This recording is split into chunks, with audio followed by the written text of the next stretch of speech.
আসসালামু আলাইকুম, কেমন আছেন সবাই? এই তো আমরা এখন রাজশাহীতে। এর আগের ভিডিওতে আমি বলেছিলাম আমরা বেড়াতে যাচ্ছি, আর এই তো আজকে ভাসুরের বাসায় চলে এসেছি রাজশাহীতে। আসলে যে কয়েকদিন রাজশাহীতে থাকলাম এত মজা আনন্দ করেছি, এছাড়া ভাবির সাথে তো রাত জেগে অনেক অনেক গল্প করেছি। আসলে আমার যা বলেন এছাড়া ননদ বলেন সবার সাথে কিন্তু আমার বোনের মতোই সম্পর্ক। বাইরের কেউ যারা জানে না তারা কিন্তু দেখলে বুঝতেই পারবে না যে এটা আমার যা বা ননদ। সবাই আমরা বোনের মতো করেই কিন্তু চলাফেরা করি। তো আজকে ভাবি রান্না করেছিল পোলাও, গরুর মাংস, রোস্ট, মাংসের কাবাব, কলিজা দিয়ে বুটের ডাল, এছাড়াই তো সালাদ, দই, কোক সবকিছুই ছিল। তো সবাই মিলে গল্প করতে করতে দুপুরে অনেক মজা করে খেয়ে ফেললাম। আর দেখতেই পাচ্ছেন এখন কিন্তু পিৎজা বানার প্রস্তুতি চলছে। আসলে আমার ভাসুরের ছেলে আছে দুইটা, তো তারা এছাড়া ভাবিও বলছে তুমি নাকি খুব মজা করে পিৎজা বানাতে পারো, তো আমাদেরকেও বানিয়ে দেওয়ার। এই তো ওদের বাসায় সবকিছুই ছিল, কিছুই কেনা লাগেনি, তো আমিও কিন্তু বানাতে শুরু করে দিয়েছি। আর আজকে আমার মেয়ে কিন্তু আমাকে অনেক কাজে সাহায্য করেছে। পিৎজা বানার এই তো সবকিছু প্রায় রেডি হয়ে গিয়েছে, এখন উপর দিয়ে চিজগুলো দিয়ে দিচ্ছি। আমি কিন্তু একটু ভয়ে ভয়েই ছিলাম, আসলে মনে হচ্ছে পারবো কিনা।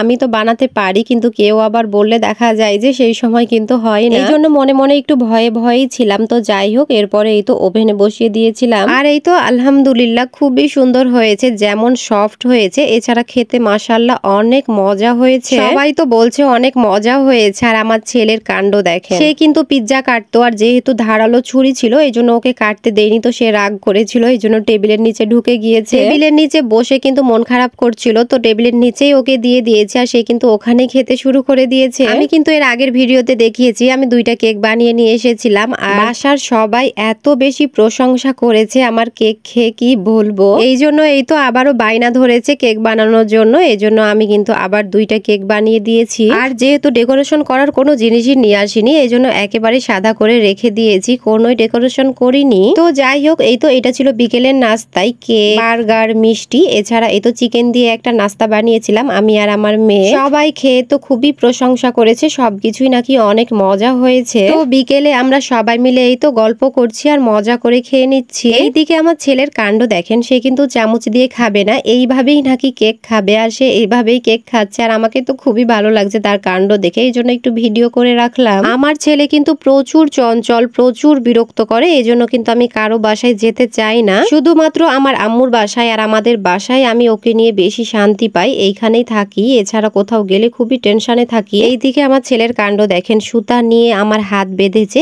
এছাড়া দেখতেই পাচ্ছেন সোফা, টেবিল সবকিছুতেই কিন্তু বেঁধে যাচ্ছে। যেহেতু আমার ছেলে অনেক ছোট এই জন্য অনেক বায়না করে, এছাড়া এইটা সেইটা নাড়ানাড়ি করে, আর দেখতেই পাচ্ছেন কি করেছে। এর জন্যই আমি অনেক ভয়ে ভয়ে ছিলাম, তবে ভাবি অনেক সাপোর্ট করেছে। আমি যদি নিষেধ করি ভাবি কিন্তু দিয়ে দিয়েছে, ভাবি নিষেধ করেনি। সুতাগুলো পেঁচিয়ে পেঁচিয়ে এইভাবে কিন্তু 3টা সুতা নষ্ট করেছে পুরো একেবারে। তো যাই হোক, ভাবির বাসায় থেকে কিন্তু আমি বুঝতেই পারিনি যে অন্য কোথাও আছি, মনে হচ্ছে নিজের বাসায় আছি, এছাড়া মনে হচ্ছে আম্মুর বাসায় আছি, একেবারে রিল্যাক্স। এরপরে এই তো ভাবির ছাদ দেখেন, অনেক সুন্দর সুন্দর গাছ আছে, আর এই কলা গাছটা দেখে কিন্তু আমি সত্যি অবাক হয়ে গিয়েছি। ভাবিকে বললাম ছাদের উপর এভাবে কি কলা ধরবে, তো ভাবি কিন্তু অন্য একটা ছাদে দেখালো, সেইখানে কিন্তু কলা অলরেডি চলে এসেছে। তো যাই হোক, এই তো ছাদে কিন্তু অনেক সুন্দর সুন্দর ফলের গাছ আছে, এছাড়া ফুলের গাছও আছে। এইদিকে আমার ছেলেকে দেখেন, সে দেখেছে এই তো পাইপ আর পানি দেওয়া কিন্তু শুরু করে দিয়েছে, আর আমি আমার ছেলে গাছে পানি দেওয়া দেখে সত্যি অবাক হয়ে গিয়েছি, এত